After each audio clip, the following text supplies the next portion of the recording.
Recently, China has vehemently opposed the possible deployment of THAAD here on the Korean Peninsula. But it has a bit of a controversy of its own after satellite images showed it may be installing long-range radar facilities in the disputed South China Sea. China is also known to operate a powerful radar in the northeast, which can reportedly monitor the skies over the entire peninsula. And to help us learn more about these recent military developments, we're very pleased to have joining us from IHS Jane's Information Group, Senior Analyst Ridzwan Rahmat. Hello. Hello. Hi. It's good to be here. Well, thank you so much for joining us, sir. First, Thank you. This speculation that China is setting up long-range radars in the disputed Spratly Islands area. Exactly from an expert's point of view, how does this affect the military balance of power in the South China Sea? Well, to be frank, I'm not surprised that the Chinese have installed the radar, actually. China has asserted its claims in the South China Sea Islands for decades now. But back then, it did not have the capability to monitor what's going on around these islands. So with all these freedom of navigation operations that are currently being conducted by the United States Navy, I think it's just a matter of time before they come up with a radar like that, because this particular radar especially, although it has no offensive capability in the South China Sea yet, okay, this particular radar can assert a certain form of control in the sense that it can now monitor the type of aircraft and vessels that are going past this particular South China Sea island. And this will give it a better grip on when the U.S. conducts operations such as the freedom of navigation operation that has been conducting over the past few months. As I mentioned briefly, China also reportedly operates a long-range early warning radar in the northeastern province of Heilongjiang. This can reportedly monitor the entire Korean peninsula. Now, if you are a China skeptic, you will say, hey, Beijing, you being opposed to THAAD when you have these other capabilities of your own setup is a bit of a double standard to take. However, as you point out, if these things are purely not offensive in nature, is it a case of apples versus oranges? Well, China says that it is worried about the missiles radar capabilities. You know, it does not want South Korea, it does not want the United States to monitor what's going on in the Chinese mainland. But that's what it says. What I think China is really worried about with regards to the terminal high-altitude defense systems is that it's actually worried more about what it represents rather than what it is. With the U.S. deploying the terminal high-altitude missiles, what does it represent? It represents a strengthening in the military relationship between South Korea and the United States. And I think that is what China is really worried about.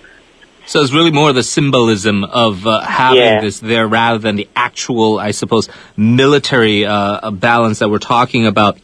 Exactly. You mentioned previously China just simply did not have these capabilities, and now they do, and therefore it's not a surprise for you. But do you believe that the continued advancements China has made in these ultra-long-range, low-frequency radars, from the American point of view, does it pose a threat to U.S. interests? Well, China has said, at the last air show in 2014, they revealed this particular radar known as the JY-26 Skywatch. This radar was on display, and China claims that this particular radar can detect stealth aircraft such as the American B-2, the F-22, and the F-35. So, regardless of what it says, that's still unverified. The truth of the matter is that we still do not know a great deal about Chinese technical capabilities. But in terms of advancement, military technology is always a work in progress. As the Chinese continue to develop radar systems that can bypass American stealth technology, I think American innovation will come up with better answers to that. So I think it's a work in progress. We don't have to, we can continue monitoring it, but military technology, by nature of it, is just continue to advance. Yeah, a bit of a cat and mouse game then we're seeing between China and the United States. Are there any other new, besides radar, any other new weapons platforms that we know that are being developed within that region? One of the interesting things that has come out in recent times is actually the maturing of the DF-21 ballistic missile, what China calls the carrier killer anti-ship ballistic missiles.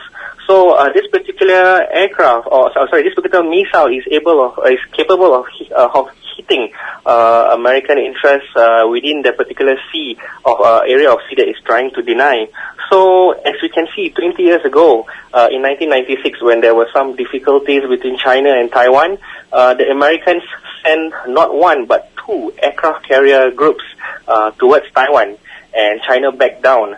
I'm not sure the Americans can do this again, with the operationalization of this particular missile and the way that this missile is capable of hitting targets up to 1,000 nautical miles from land. So I think these advances in technology like this shifts the equation a little bit with regards to maritime disputes in this region.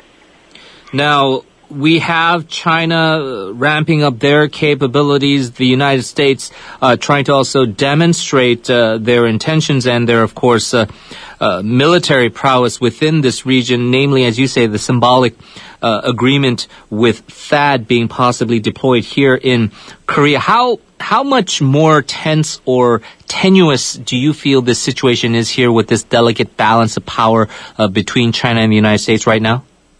I think there's still a capability gap between the two countries, and I think it's safe to say that the United States is still way ahead in terms of its military technology gap with China. The United States still has got a lot of military technology that it has yet to deploy, and currently under development. Certainly looks very promising, such as the electromagnetic railgun, solid-state lasers, and hypervelocity projectiles. These are developments that are still undergoing research. It will be operationalized soon, perhaps in about 10 to 15 years.